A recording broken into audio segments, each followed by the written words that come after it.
Hello बच्चों, आज आपके लिए लेकर आए हैं छंद। बताएंगे छंद किसे कहते हैं, इसका अर्थ और इसके प्रकार के बारे में जानेंगे। तो बड़े ध्यानपूर्वक आप इस वीडियो का अवलोकन करेंगे। छंद का अर्थ स्पष्ट कीजिए तथा छंद के प्रकारों पर प्रकाश डालिए। ये पहला प्रश्न आपका बनता है। इस प्रश्न का आपको उत्तर भी देना है।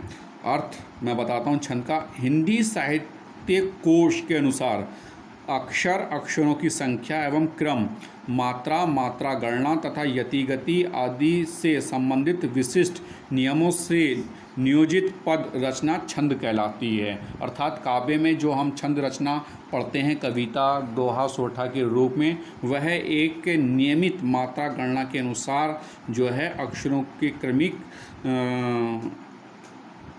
क्रम के आधार नियोजित पद होते हैं, जिनको छंद कहते हैं। ठीक है बच्चों, आगे बात करते हैं।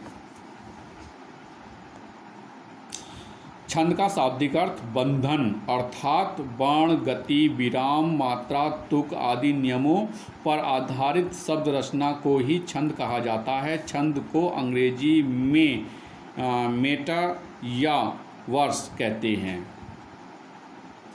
अब बात करते हैं छंद के प्रकार की।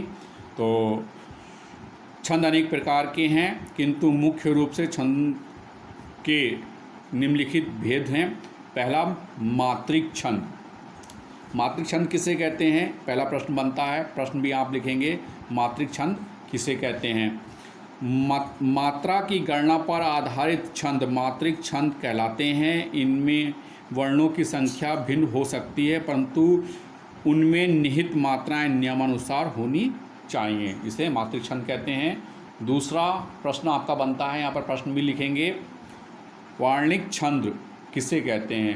वार्णिक छंद किसे कहते हैं, तो केवल वर्ण गणना के आधार पर रचे गए छंद वार्णिक छंद कहलाते हैं। वृत्तों की तरह इसमें गुरु लघु का क्रम निश्चित नहीं होता, केवल वर्ण संख्या का ही निर्धारण रहता है। इसके दो भेद हैं, साधारण और दंडक।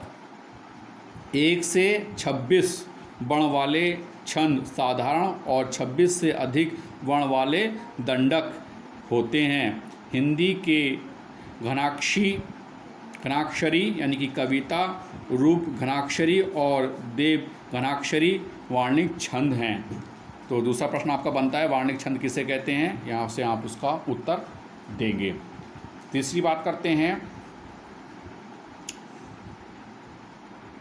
वार्णिक व्रत। वार्णिक व्रत तो वार्णिक छंद का एक क्रमबद्ध, नियोजित और व्यवस्थित रूप वार्णिक व्रत होता है। व्रत उस सम छंद को कहते हैं जिसमें समान चरण होते हैं और प्रत्येक चरण में आने वाले वर्णों का लघु गुरु क्रम सुनिश्चित रहता है। गुणों के नियम से नियोजित रहने के कारण इसे गुणात्मक छंद भी कहते हैं। अब इसके उदाहरण यहाँ पर देखिए कौन कौन से हैं। मंदाक्रांता, इंद्रव्रजा, उपेंद्रव्रजा, वज्रा, वंश, मालिनी आदि इसी प्रकार के छंद हैं।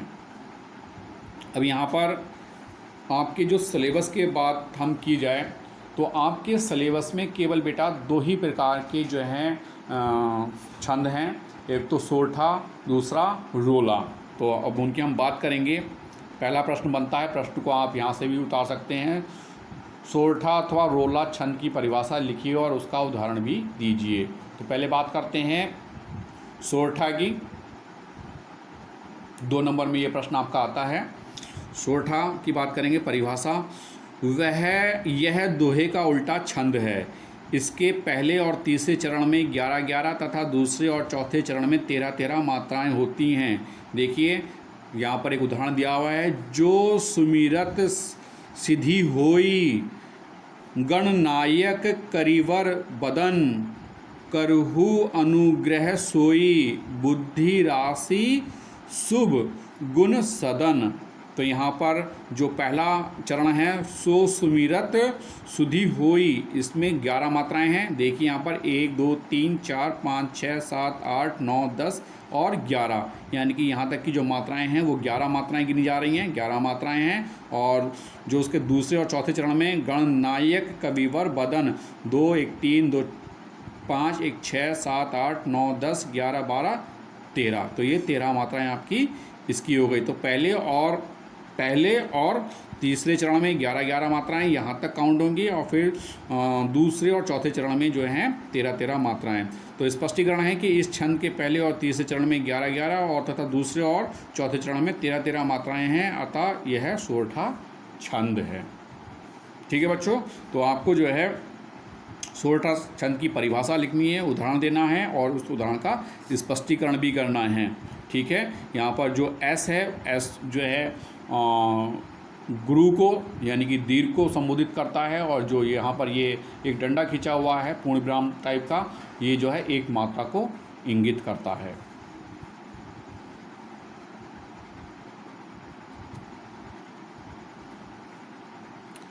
बात करते हैं बच्चों रोला की परिभाषा, पहचान और उदाहरण।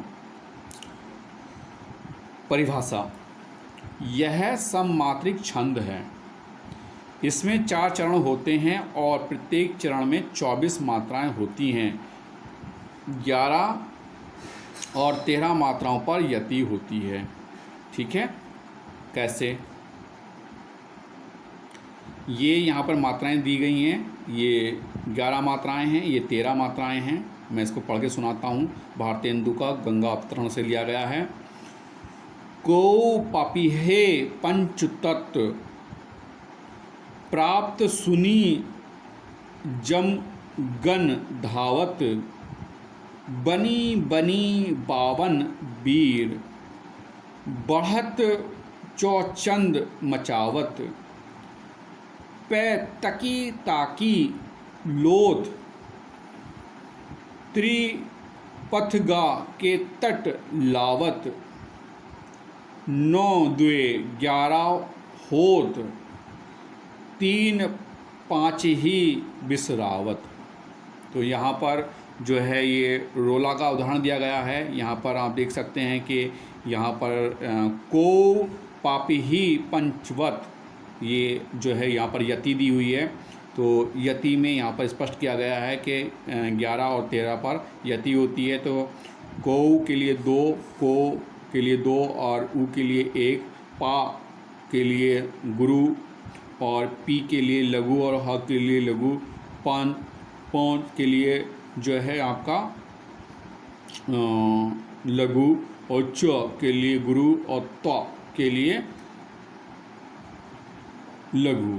तो इस प्रकार से 2, एक 3, 2 5, एक 6, 7, 8, 9, 10 और एक 11, 11 पर यति हो गई। इसी प्रकार से जितने भी यहाँ पर बनी बनी बावन वीर, पै तकी ताकी लोथ, 9 2 11 होत, ये सब जो हैं कितने हैं? ये 11 11 पर यति हैं। और इसके आगे की जो हैं वो 13 13 पर यति हैं। हम यहाँ से काउंट कर सकते हैं 2 1 3 4 5 6 7 8 9 10 11 12 13 13 13 पर। तो ये एक रोले का उदाहरण है। स्पष्टीकरण यहाँ पर हम इस तरीके से कर सकते हैं।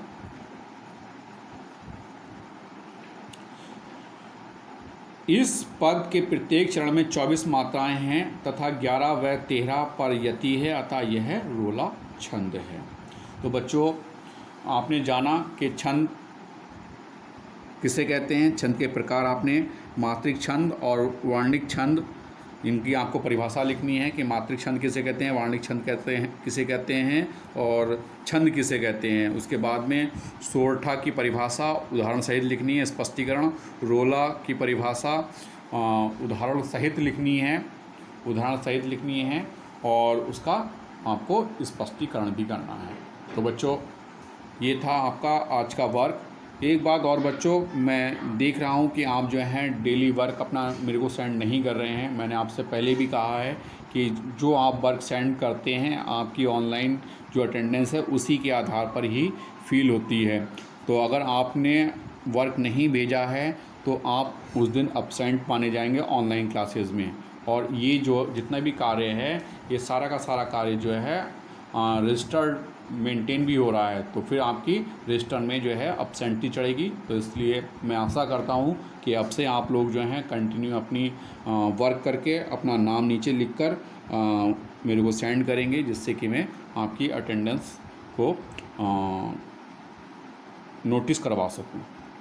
तो आज के लिए बस इतना ही। Have a nice day.